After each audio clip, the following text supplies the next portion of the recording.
award-winning author Neil Gaiman does not like the ending of the movie Coraline, which is based on his best-selling children's book of the same title. He revealed this and more at a candid Meet the Fans session here at the Victoria Theatre.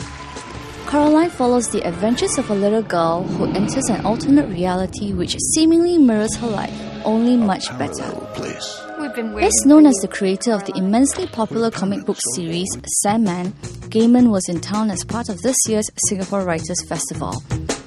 About 1,000 fans showed up to hear the cult author speak about his graphic novels and his life. His novels, the one that he wrote with Terry Pratchett, Good Omens, that is the ultimate favourite of mine. He writes really interesting character with really different plot lines as compared to the rest of the other authors out there, like some, I shall not mention the author, but yeah, you know that very famous story about vampires, yeah. Neil Gaiman writes about fantasy too, but he writes in a darker manner, but it really hooks you in the story. I like his work because it's dark, but it's also really whimsical. It's fun, and I like that it's not, if he writes a kid's book, it's not just for kids. Adults can relate to it too. Little children with their eyes torn out and someone eating them and someone about to remove their eyes, so it's a bit too graphic for my liking. I prefer to read the books and to have the stories play in my head. Yeah. He doesn't write in linear fashion. He does it in a way that is so enchanting. The words he uses, the kind of way he expresses the character. This is the kind of thing I look forward in Neil Gaiman. Not really of how he writes it, it's the words and the poetic, how he brings out the story.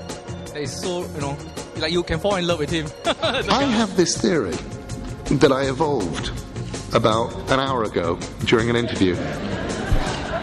Shortly before a suspiciously good lunch, that there is a Singaporean snack called stuffed author, and that it is produced by taking a visiting author and feeding them good things until they can eat no more, and then cutting them up into delicious little slices and serving them to the people of Singapore. And that this explains why, from the moment I arrive in Singapore until the moment I leave, people just come up to me and say, "Here,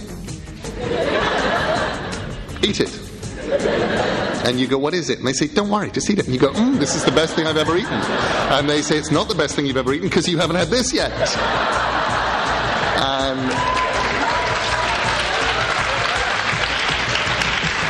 And I'm completely sure that if you said to the people of Singapore, "And what is the very best thing you could possibly eat?" They go, yes, stuffed author.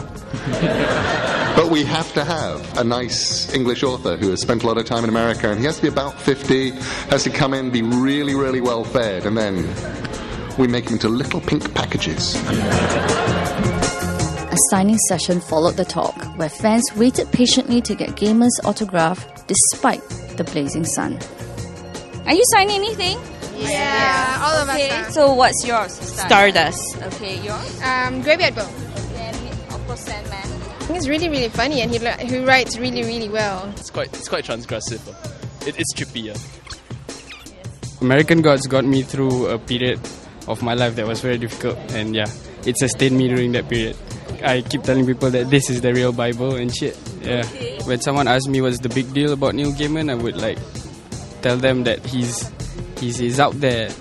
It's not surprising to see why Gaiman has legions of fans. Readers adore him and his whimsical storytelling. Plus, the rock star of the literary world does look like a rock star.